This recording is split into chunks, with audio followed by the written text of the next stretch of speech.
오늘 추수감사주일입니다. 2024년도도 이제 한 달 반이 채 안 남았습니다. 한 해를 이렇게 돌아보면서 감사한 일들을 이렇게 꼽아보면 많이 있으실 거라고 생각합니다. 그런데 그런 감사한 일들이 근본적으로 왜 내게 주어지는가? 어떻게 이런 것들을 하나님이 내게 주시게 된 건가? 그 근본은 우리가 예수 그리스도 안에서 하나님의 사랑받는 자녀가 되었기 때문입니다.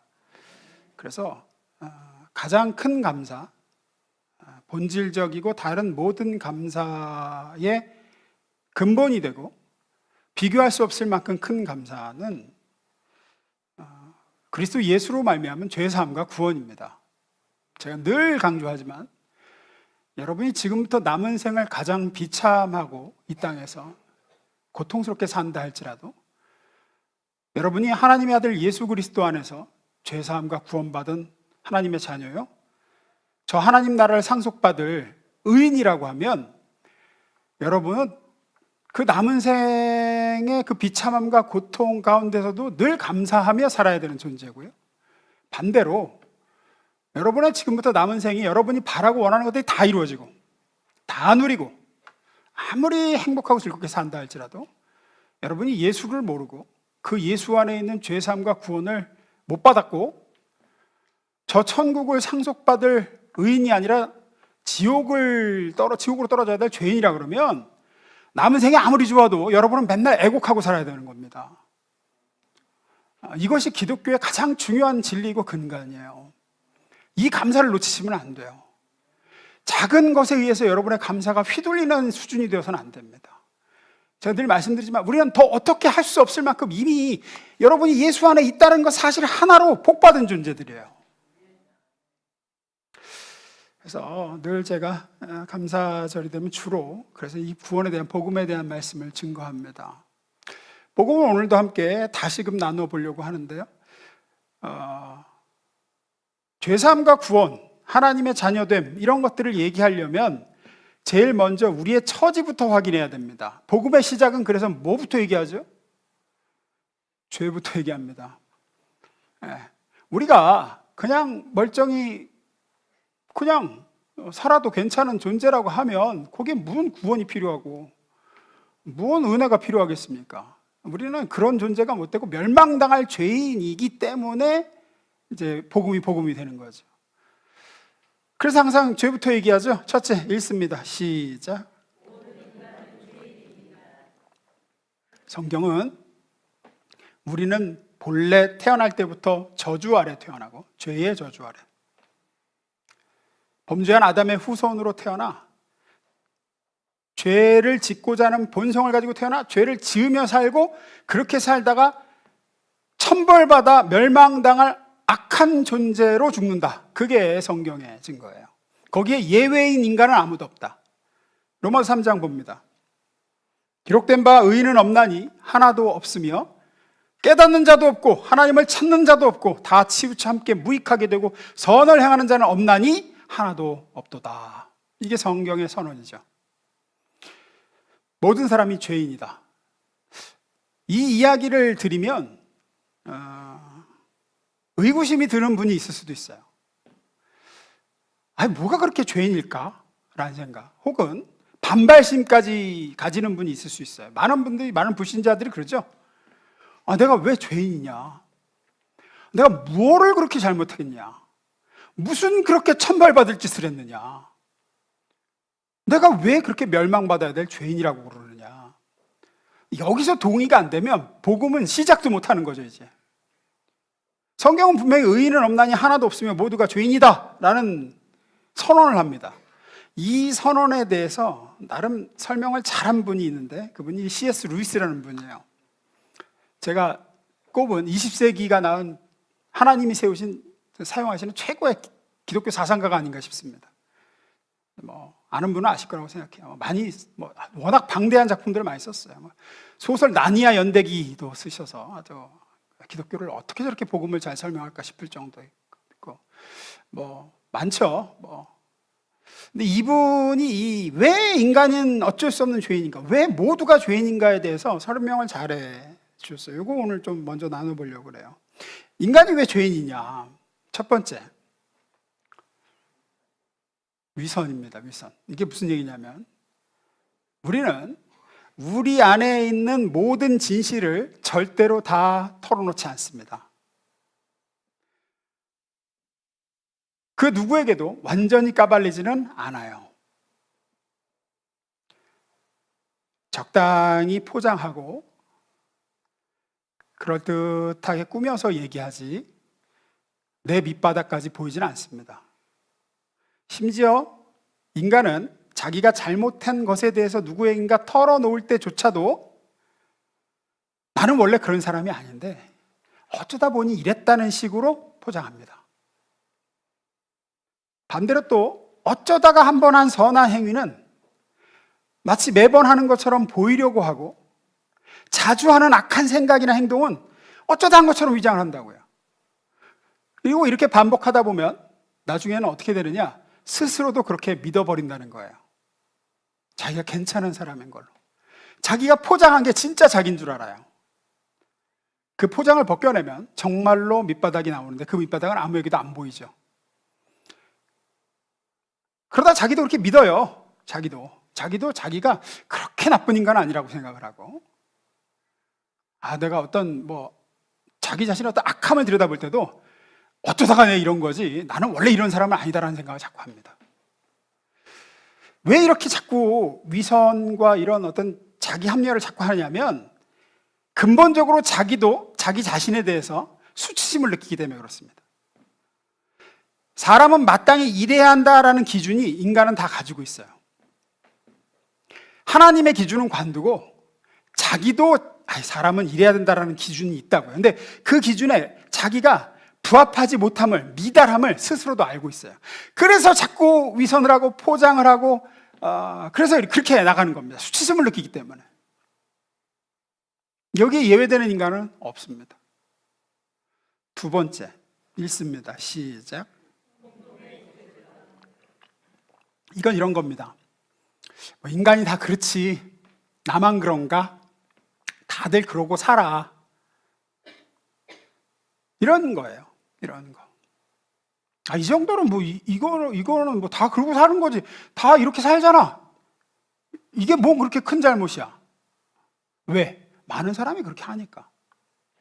분명히 선과 악, 분명히 어떤 절대 의롭다라는, 이건 죄고 이건 의다라는 절대 기준이 있는데 모두가 그걸 어기고 사니까, 보편적으로 악하니까 죄의 책임을 희석해버려요. 그래서 대다수가 죄를 지으면 안전하다고 생각합니다. 안전하다고. 그건 죄가 아니다라고 생각하거나 큰 잘못은 아니라고 생각합니다. 왜? 많은 사람이 그렇게 사니까. 마치 이런 거죠. 이제 학생이 시험을 봤는데 망쳤어요. 엄청 망쳤어. 근데 같은 학년에 90%가 똑같이 망쳤어. 못 봤다. 그러면 어떻게 해줘, 얘가? 안심하죠? 안심해. 왜? 나만 한 거 아니야. 나만 한 거 아니야. 못 본 건 못 본 건데, 못 본 거를 못 본 거라고 인정하지 않고 집에 와서 뭐라 그래? 엄마 다 망쳤어. 그러지, 이제 엄마 다 망쳤어. 그러죠. 그리고 그게 어디로 갑니까? 화살이 선생님한테로 가요. 선생님이 시험 문제를 잘못 낸 거야, 이제. 선생님이. 지가 공부를 안 해서, 분명히 10%는 잘 보내도 있거든요. 근데 지가 공부를 안 해놓고 이거 선생님이 잘못 낸 거예요. 인간도 그렇습니다. 어떤 집단적으로 죄와 악에 오염되면 그게 죄인 줄 모르고 악이라고 생각하지 않아요. 그리고 더 나아가서, 이런 지킬 수 없는 기준을 말해놓고 지키라 그러는 창조주를 원망하는 거죠. 나는 잘못이 없고. 여러분, 20세기 초까지만 해도 저기 그 뉴기니 지역에서는 사람이 사람을 잡아먹는 걸 아무렇지 않게 생각했습니다. 그냥 사람이 사람을 먹었어요. 20세기 초까지 얼마 안 됐습니다. 그 사람들이 그걸 죄라고 생각했을까요? 죄라고 생각 안 했을까요? 안 했습니다. 왜 그럴까요? 다 잡아먹으니까. 다 먹었어요. 왜 먹었냐? 그러니까 그 사람들이 이제 이런 이유에서였대요. 내가 저 사람을 먹으면 그 사람이 가지고 있던 지식, 능력, 재능, 힘 이런 것들이 다 내 것이 된다고 여기기 때문에 먹었답니다. 그게 그들의 문화였어요. 다 그러니까 우리는 끔찍한 행동이고 어떻게 그런 악한 짓을 하냐 싶지만 그들은 안 그랬어요. 이걸 인류 전체로 한번 확장해 보세요. 인류 전체로 생각하면 이런 식으로 죄가 죄인 줄, 악이 악인 줄 모르고 저지르고 합리화시키는 죄가 너무 많습니다. 분명히 잘못이고 분명히 죄고 분명히 악인데 다 그러니까 그 정도는 괜찮다고 생각해요. 하나님 보시기에는 그거나거든요. 똑같이 죄예요. 사람 잡아먹는 죄나 우리가 아무렇지도 않게 이건 누구나 다 이루고 살잖아 하는 것도나 하나님 보시기엔 똑같이 역겨움스럽습니다. 끔찍한 짓이에요. 이게 점점 늘어나고 있죠, 지금은. 그래서 이제는 제가 지난번에도 말씀드렸지만 동성끼리 결혼하는 것을 합법화시키려는 시도도 있고, 그게 잘못이다라고 지적하면 그 잘못이라고 지적한 걸 죄라고 하고, 이런 시대가 지금 되어가고 있죠. 공동의 죄책입니다. 여기서 자유로울 수 있는 사람 아무도 없습니다. 세 번째, 읽습니다.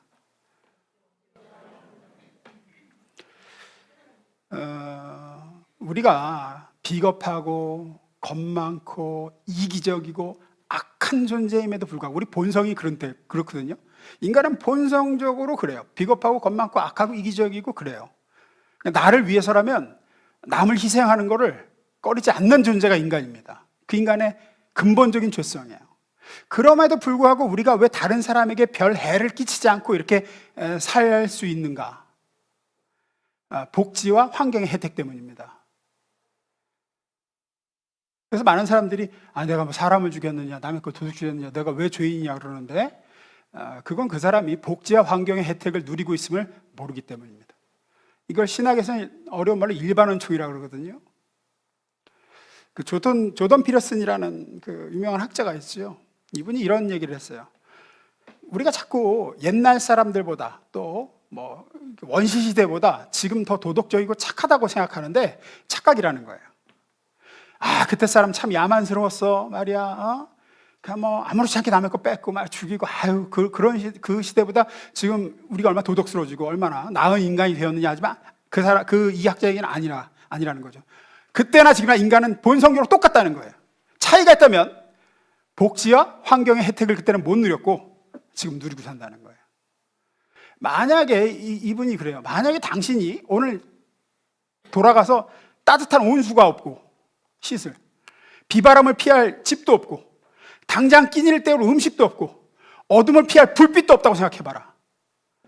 그래서 그것을 얻기 위해서 다른 사람들과 생존 경쟁을 해야 돼. 제 걸 뺏어야 내게 음식이 생기고 집이 생기고 온수가 생기고 불빛이 생긴다. 그러면 그런 상황에서도 네가 지금의 도덕성과 그 착함을 유지할 수 있을 거라고 생각하느냐? 아니라는 거죠. 그때는 본성이 나온다는 거예요.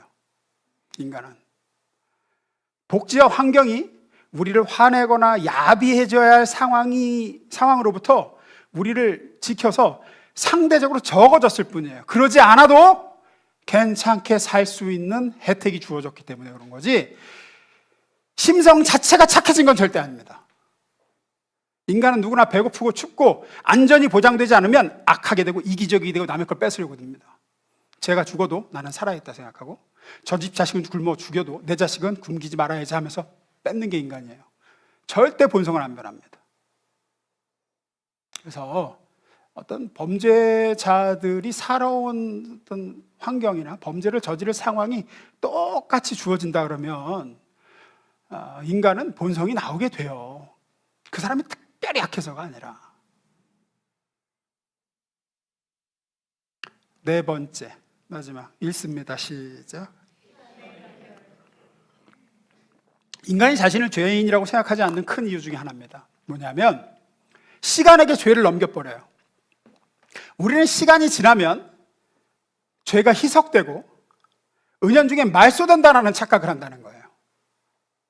법에도 공소시효라는 게 있죠. 그래서 자기의 잘못이나 죄악에도 공소시효가 있다고 생각하는 것 같아요. 기억이 희석되고 감정이 무뎌지는 거지 죄 지었다라는 사실 자체가 말소되는 건 절대 아니거든요. 근데 우리는 어떻게 해요? 그게 벌써 언제 때 얘긴데. 아이고, 그때는 어려가지고 철이 없었어서. 하지만 그래서 오랜 시간이 흐른 지금의 그때 저지른 악한 일이 악한 일이 아닌가요? 아니요. 한 번 저지른 악한 일은 영원히 악한 일입니다. 아주 어릴 때 저지른 죄도 영원히 죄입니다. 시간은 절대로 그 죄와 악을 묽게도 만들지 못하고 옅게도 만들지 못하며 절대 씻어주지 못합니다. 아이고, 그게 벌써 30년, 40년 전 얘기인데. 아니요. 그거는 감정과 기억이 묻어지는 거죠. 죄는 죄입니다. 그대로 있습니다. 절대 오랜 세월이 그걸 없애지 못합니다. 오직 십자가 예수의 피만이 죄를 씻을 수 있고 죄를 도말하며 그 죄로부터 우리를 기록을 말소시켜 우리를 의롭게 하는 줄로 믿습니다. 근데 많은 사람이 그렇게 생각하지 않죠. C.S. 루이스의 이 기준에 따르면 여기에 걸리지 않을 인간은 없어요. 어떻게 보면 인간은 누구나 다 하나님의 기준은 관두고 그냥 우리 자신의 기준에도 우리는 의인이 아닙니다. 우리 본성은 선하고 의롭고 하질 못하다고요. 우리는 끊임없이 하나님의 정하신 법과 기준을 무시하고 욕심대로 살며 자기가 주인이 돼서 죄를 짓고 살아요. 죄를 짓고 살아왔고, 그리고 그 죄로 말미암아 우리는 고통과 저주와 형벌과 거절을 당해야 마땅한 존재입니다. 그런데 하나님은 우리의 죄를 죄대로 갚지 않으시고 우리를 의롭다 하시고 치유하시고 축복하시고 용서하시고 용납하신다는 거예요. 어떻게 이 일이 일어났는가? 자기 아들 예수 그리스도에게 우리가 저지른 모든 죄의 책임과 그 결과를, 그 모든 나쁜 것을 십자가에서 감당하게 하심으로 우리에겐 이 좋은 것들로 주실 수 있게 되었다. 이것이 성경이 증거하고 있는 복음인 줄로 믿습니다. 벌을 받아야 마땅한데 상을 주게 되었고, 하나님과 원수가 되어야 마땅한데 사랑받는 아들이 되고 딸이 되었다. 이 일이 어떻게 일어났는가? 이것을 이렇게 얘기합니다. 두 번째입니다. 읽습니다. 시작. 십자가에서 거룩한 교환이 일어났기 때문입니다. 하나님은 우리에게 벌을 주셔야 마땅한데 상을 주시며, 저주를 내리셔야 마땅한데 축복을 내리시고, 지옥으로 내쫓으셔야 마땅한데 천국으로 용납하고 받아들여 주셨습니다. 그 일은 십자가에서 일어난 거룩한 교환 때문입니다. 이것을 다뤄보고 마치려고 합니다. 어떤 교환이 일어났습니까? 첫째, 죄와 의의 교환이 일어났습니다. 예수님이 나의 죄를 지시고 십자가에서 죄인이 되셨기에 나는 주님의 의로움을 입고 의인이 되었습니다. 고린도서 5장 21절에 이렇게 증언합니다. 하나님이 죄를 알지도 못하신 이를 우리를 대신하여 죄로 삼으신 것은 우리로 하여금 그 안에서 하나님의 의가 되게 하려 하심이라. 거룩한 교환이 일어났습니다. 우리의 죄는 예수께로 가고 예수의 의가 우리에게로 왔습니다. 기독교는 그래서 우리 스스로 죄와 악을 없애고 의인이 되라고 이야기하는 게 아닙니다. 대신에 너의 죄와 악을 십자가 그리스도께로 넘겨드리고 그 그리스도께서 이루신 완전한 의를 네가 받아서 의롭게 되라고 얘기하는 거죠. 구원하는 믿음은 하나님이 우리에게 이렇게 십자가에서 주셨다. 그러니 너가 그걸 받아라. 죄는 예수께 맡기고 그분의 의를 받아 의인이 되라 라고 하는 겁니다. 로마서 5장 19절 읽습니다. 시작.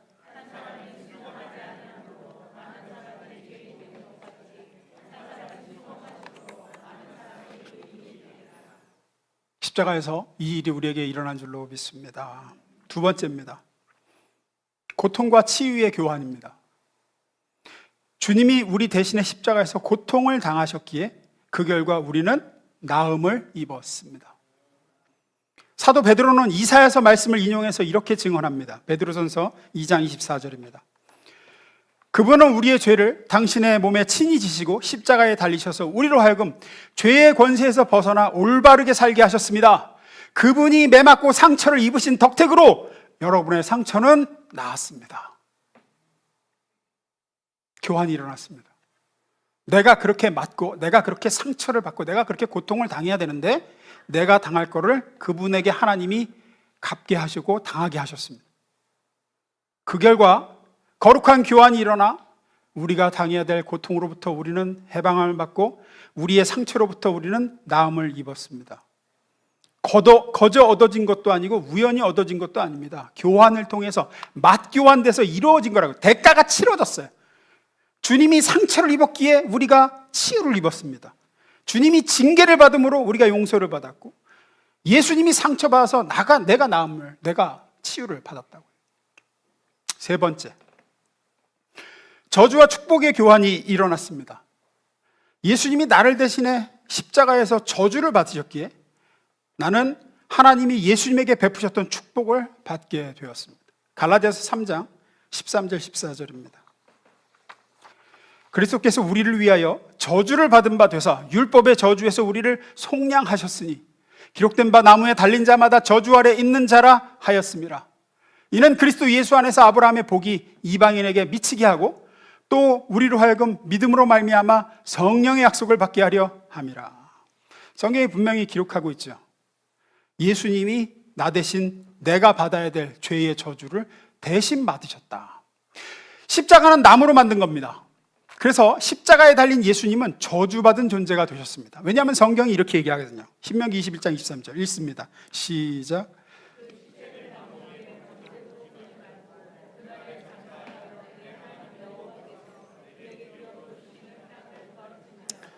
나무에 달린 자는 하나님께 저주를 받았음이니라. 그래서 그 시대에 이 말씀을 알고 있는 모든 유대인은 십자가 나무에 달리신 예수님이 하나님께 저주받은 존재라는 사실을 다 알았습니다. 십자가에 달리는 건 저주의 표상이에요. 하나님의 저주가 임한 자입니다. 예수님은 모두가 보도록 저주가 되셨습니다. 그가 저주를 받으신 것은 우리가 하나님의 축복을 받으실 수 있도록 하기 위해서입니다. 예수님이 내가 받아야 될 죄의 저주를 십자가에서 받으신 결과 14절에 이렇게 얘기하죠. 이는 뭡니까? 그분이 나무에 달리사 저주를 받으셔서 우리를 죄의 저주에서 속량하신 이유는 그리스도 예수 안에서 아브라함의 복이 이방인에게 미치게 하고 또 우리로 하여금 믿음으로 말미암아 성령의 약속을 받게 하려 함이라. 이 얘기입니다. 그렇게 하신 이유는 우리가 아브라함처럼 복의 근원이 돼서 하나님의 복이 우리에게 차고 넘쳐서 우리 주변으로 흘러가는 존재가 되게 하시려고. 아브라함이 그런 존재였거든요. 그렇게 되게 하시려고 우리의 저주를 가져가시고 축복된 존재가 되게 하셨다. 그리고 그 증거로 성령을 약속으로 주셨다. 저주는 분명히 있습니다. 죄의 저주라는 건 분명히 있습니다. 주변을 보십시오. 죄로 인해 저주가 대물림되는 경우가 얼마나 많은지 모릅니다. 학대당한 아이는 자라서 학대하는 부모가 됩니다. 또 그렇게 학대를 받은 아이는 또 커서 똑같이 학대하는 부모가 됩니다. 자식에게로 갑니다. 중독도 마찬가지죠. 중독에 빠진 부모 밑에서 자란 아이가 자기는 저러지 않으려 하지만 그 중독에서 벗어나냐는 굉장히 드뭅니다. 한 지역이, 한 민족과 한 나라가 저주 아래에 있는 경우도 많습니다. 아프리카 선교 역사를 보면은 한 지역이 그냥 죄로 인한 저주가 한없이 역사 속에서 흘러가요. 멀리 갈 것도 없습니다. 불과 여기서 직선거리로 35km만 가면 저주 아래에 있는 북한 땅이 있습니다. 그 저주를 벗어나는 유일한 길은 오로지 우리 대신 저주를 받아 십자가에 달리신 예수를 붙드는 길밖에 없습니다. 그래서 한 가정에 그리스도 예수의 복음이 들어가면 그렇게 끊어지지 않던 저주들이 끊어지고 가문이 달라지기 시작하는 겁니다. 북한이 언제 변화되냐고요? 어떻게 해야 저 땅이 달라질까요? 통일되면 글쎄요, 쉽지 않을 수도 있습니다. 복음이 들어가면 바뀝니다. 저 땅에 십자가가 세워지고 예수 그리스도의 이 피 묻은 복음이 전해지면 저 땅이 저주로부터 해방됩니다. 아프리카에 그런 일이 많습니다. 한 지역이 저주받아 굉장히 또 가난의 저주, 병의 저주가 막 내려오는데 선교사를 통해서 복음이 들어가면 완전히 달라져요. 완전히. 예수 그리스도가 우리 대신 저주가 되셔서 우리는 저주에서 해방됐을 뿐 아니라 이제는 하나님의 복을 받는 존재, 그 복을 나눠주는 존재가 된 줄로 믿습니다. 네 번째입니다. 거절과 용납의 교환입니다. 예수님이 내가 죄인이 당할 거절을 대신 당하셨기에 나는 하나님의 용납을 받을 수 있게 되었습니다. 거절감은 인간의 마음에 가장 깊은 상처를 남깁니다. 거절당했던 사람은 신뢰하기가 힘듭니다. 이 거절감에 상처가 있는 사람은 새로운 사람과 좋은 관계를 맺기가 굉장히 힘들고 어려워요. 이 거절감에 상처가 있는 사람의 특징은 다른 사람을 용납하는 것도 또 어려워요. 이런 거절감의 상처의 근원은 정말 다양하고 많습니다. 임신한 여자가 뱃속에 있는 아이를 원하지 않는다라고 느끼면 그 순간 자궁 안에 그 작은 생명체는 거절감을 느낍니다. 또 자라면서 부모가 자신을 있는 그대로 받아들여주지 않을 때 거절감을 느끼게 되죠. 커가면서 학교 선생님에게 또래 아이들에게 입시를 치르며 취업의 문을 들이며 끊임없이 거절당하죠. 배우자에게, 직장 상사에게, 고객에게, 또 교회 오면 목사에게, 교우들에게. 그래서 현대사회에는 많은 사람들이 거절감을 경험합니다. 미국 통계에 따르면 미국의 50% 사람들이 내적인 거절감의 상처를 안고 살아간다 그래요. 미국은 문화상 우리보다 훨씬 더 이렇게 용납과 이렇게 칭찬과 이런 게 넘치는 문화예요. 그 사람들은 그냥 배어 있어요. 그게 진심은 아닐지라도 그래요. 그런데도 50%가 넘는다면 우리는 제 생각에 3명 중에 2명은 거절감의 상처가 있을 겁니다. 아마. 마태복음 27장 45절 46절입니다. 제6시로부터 온 땅에 어둠이 임하여 제9시까지 계속되더니 제9시쯤에 예수께서 크게 소리질러 이르시되 엘리 엘리 라마 사박다니 하시니 이는 곧 나의 하나님 어찌하여 나를 버리셨나이까 하는 뜻이라. 예수님의 아버지 하나님께 요청하셨습니다. 근데 그 요청이 거절당했죠. 하나님 아버지가 거절하셨습니다. 우주가 생긴 이래 처음으로 성자 하나님이신 아들이 부르짖었지만 성부 아버지께서 응답하지 않으시고 거절하셨습니다. 귀를 막으셨습니다. 고개를 돌리셨어요. 그 이유는 십자가에서 예수님이 우리 대신 우리의 죄를 지시고 죄인이 되셨기 때문입니다. 하나님은 죄인에게 은총으로 답하실 수가 없습니다. 하나님은 죄인의 요청을 들어주실 수가 없으시다고요. 그래서 우리 대신 죄인이 되신 예수님이 십자가에서 거절을 당하셨습니다. 그분이 그렇게 거절당하신 채 죽은 직후 벌어진 일을 마태는 이렇게 기록합니다. 읽어보겠습니다. 시작.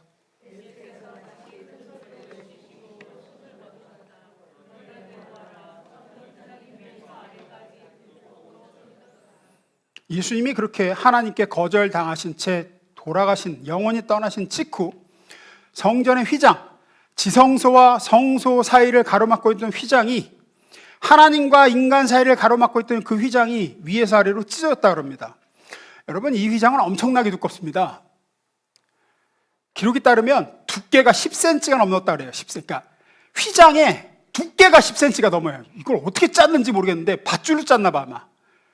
두께가 10cm가 넘어요. 이거는 양쪽에서 황소 2마리가 묶어서 당겨도 못 찢었던 거래요. 안 찢어지는 거래요. 그게 성소의 휘장이었습니다. 그것이 저절로 위로부터 아래로 두 갈래로 찢어졌습니다. 누가 찢으셨을까요? 하나님이 찢으셨습니다. 이 휘장은 거룩하신 하나님과 죄인인 인간을 분리시켰던 휘장입니다.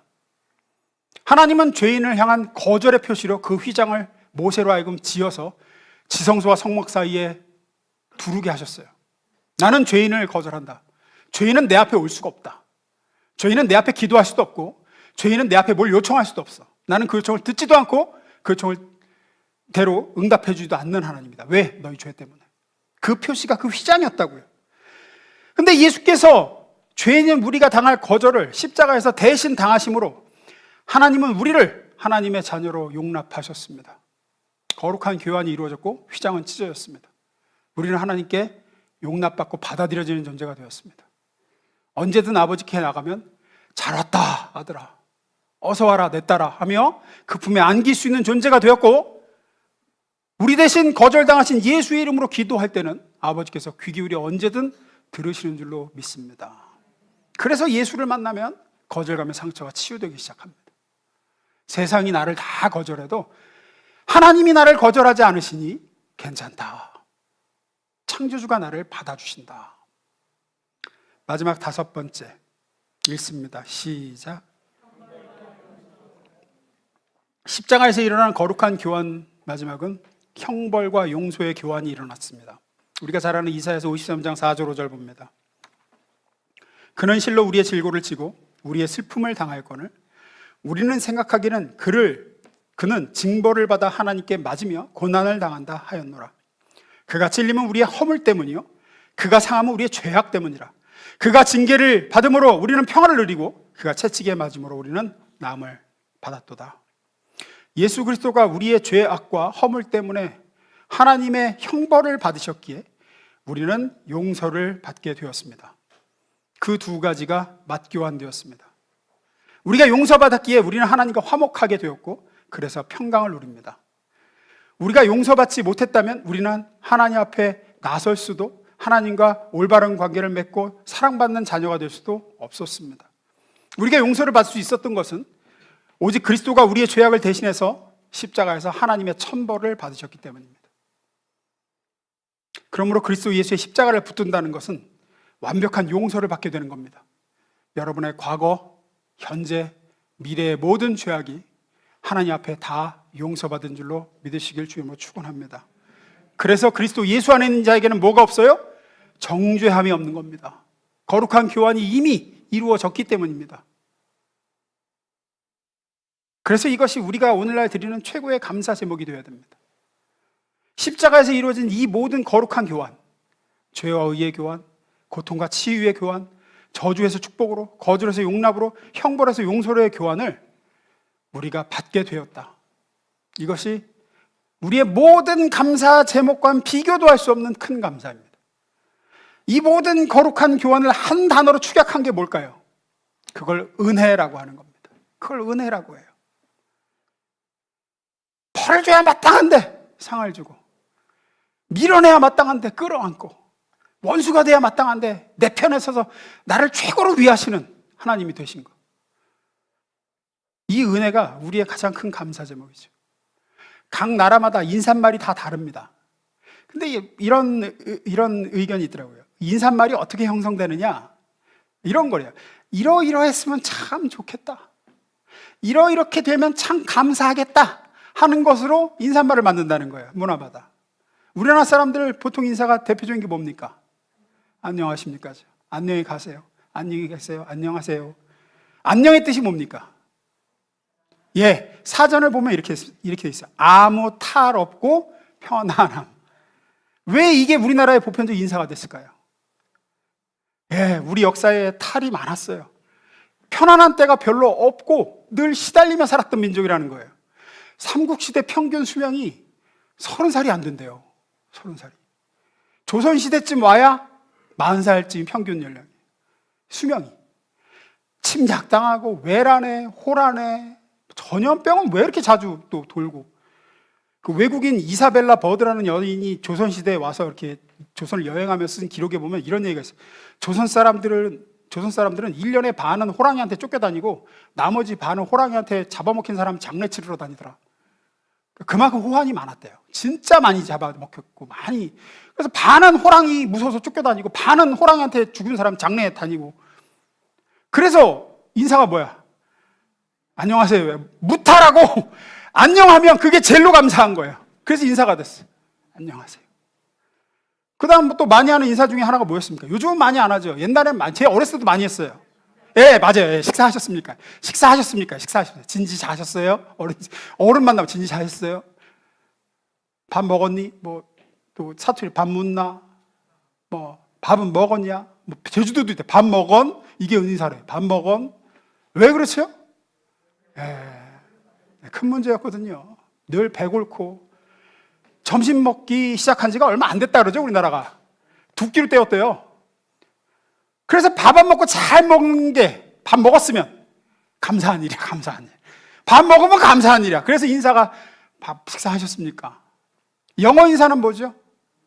굿모닝, 굿 애프터눈, 굿 이브닝. 이게 왜 생겼을까요? 좋은 아침입니다. 좋은 오후입니다. 이 사실은 날씨 얘기예요. 날씨. 여기서 굿은 날씨 좋다는 겁니다. 왜냐하면 영어가 어느 나라 말이죠? 영국 말입니다. 미국 말 아닙니다. 영국말. 영국은 날씨가 늘 별로인 나라예요. 화창한 날이 정말 대단히 드물고 흐린 날이 압도적으로 많고 비도 엄청 자주 내리고 북부 쪽으로 하면 엄청 혹독해요. 그래서 날씨가 좋으면 감사한 거예요. 날씨가 좋으면 감사한 거야. 그래서 인사가 됐죠. 그러면 신자인 우리에게 가장 감사한 일은 뭡니까? 예수 그리스도로 말미암아 누리는 이 은혜예요. 거룩한 교환으로 받게 된 이 은혜예요. 십자가에 의해서 일어난 이 거룩한 교환으로 내가 은혜 아래 있다는 게 가장 감사한 거예요. 그래서 사도들이 쓴 거의 모든 편지들, 서신서들, 바울이 쓴 편지, 베드로가 쓴 편지, 편지에 보면 빠지지 않고 등장하는 인사가 있습니다. 뭡니까? 그리스도 예수의 은혜가 당신에게 있기를 바랍니다. 당신에게 그리스도 예수의 은혜가 너희에게 넘치기를 원하노라. 신자가 범사에 감사할 수 있는 근거가 은혜에 있기 때문입니다. 그래서 그것이 크리스찬의 인사가 되었습니다. 오늘 감사주일입니다. 여기 모인 여러분들 각 사람들의 사정도 다르고 형편도 다르고 상황도 다 다를 겁니다. 저희가 그래서 여기서 이런저런 올해 감사거리를 언급할 수 있습니다.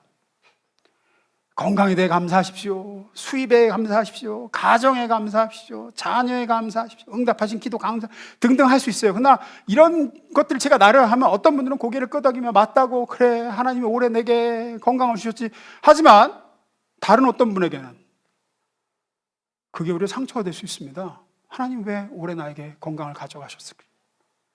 나 올해 내내 시달리면서 아프고 아무리 기도해도 응답도 안 하셨는데